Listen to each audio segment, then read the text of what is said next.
Hello, this is Rhiannon's short story.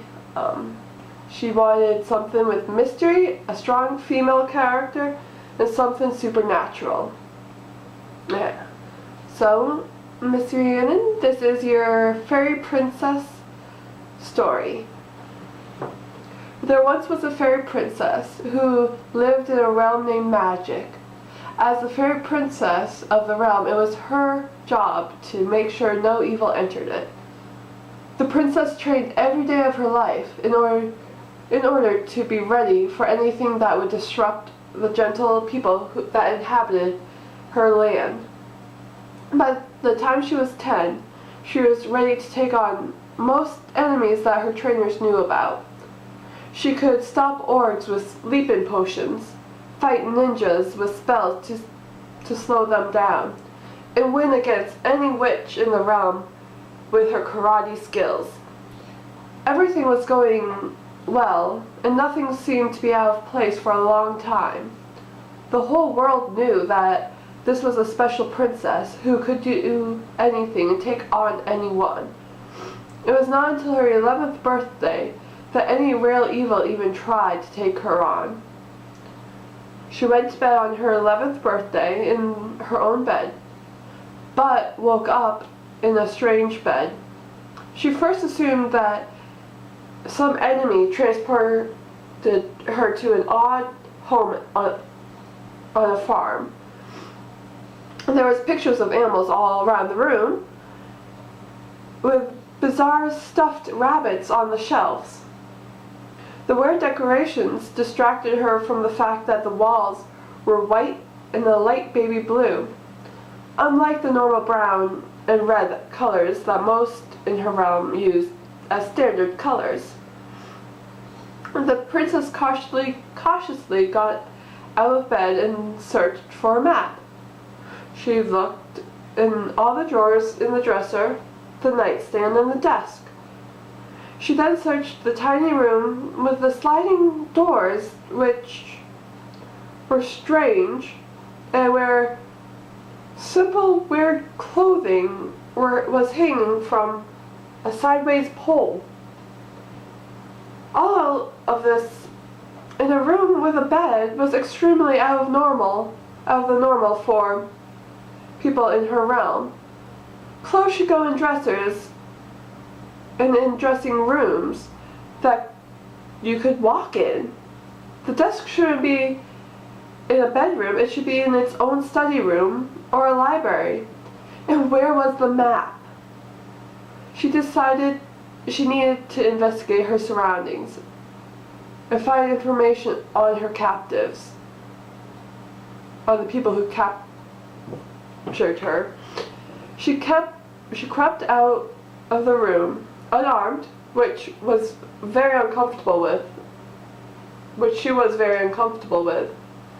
Still the princess went out for answers. She walked out into a narrow hallway and then turned right when there was an opening. She was shocked and almost appalled when she saw a woman that looked exactly like her mother. It could not be her mother, though, because this woman was cooking, and the queen of the magic realm would never cook for herself. "Who are you?" the princess demanded, followed with, "What is your name?" The lovely lady, who looked very nice and caring, chuckled and said in a stern yet joking voice, "I am your mother. My name is Mommy." Smiling and laughing with love, the lady called Mommy went back to cooking breakfast. As she cooked, she asked, "Why don't you get yourself some juice and sit at the table, darling?" Taken back, the princess stated, "I will not retrieve my own beverage. And if you are my mother, you wouldn't be cooking." Mommy looked up from the stove with a bright smile to the young princess and asked, "And who are you?" "I am the princess of the whole magic realm, Tallulah. What have you done with my mother?" You're the princess of the magic realm, you say? Well, princess, I'm afraid you're not in the magic realm anymore, and you will have to get your own juice. The lady chuckled and went back to the stove to finish cooking.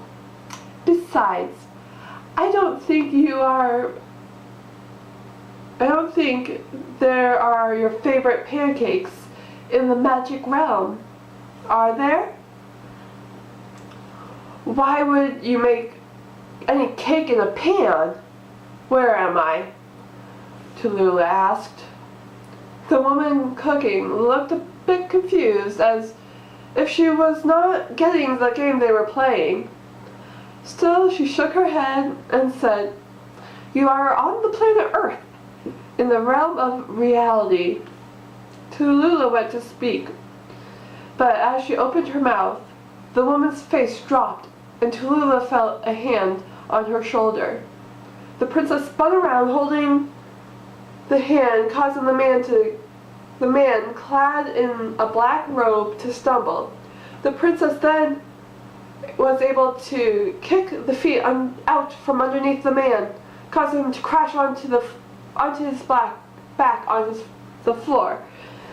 Tallulah saw a sword strapped to the man's belt in an instant and took it. For the first time since she woke up, Tallulah felt safe and normal with the sword in her hand. "Mommy, do you know this man?" "No," Mommy stated. "Who is he? Who are you?"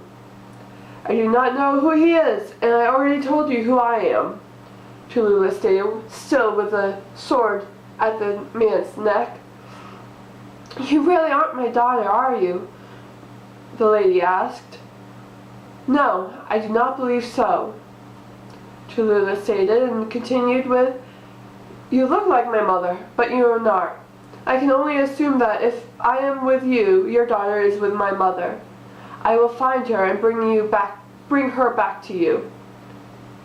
With the sword still at the man's neck, Tallulah searched him.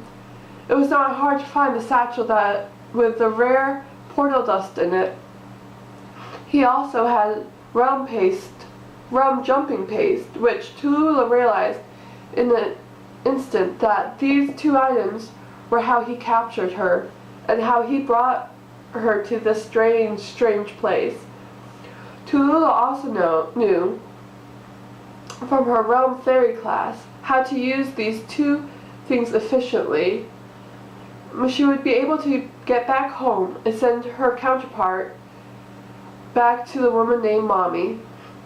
Tallulah grabbed the man, who was twice as big as her, and led him with his own sword to a wall.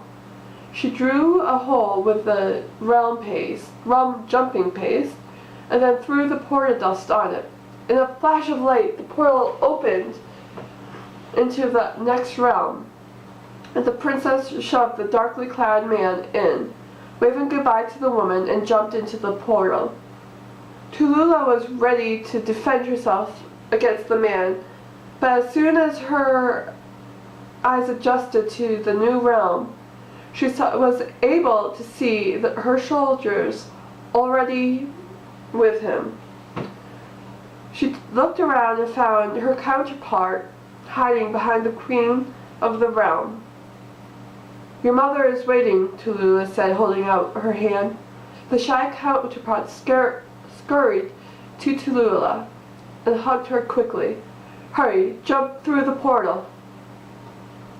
As soon as the counterpart did as Tallulah said, the portal closed, and the adventure for the day was over. Okay. I love you, girlie, and I'll see you soon.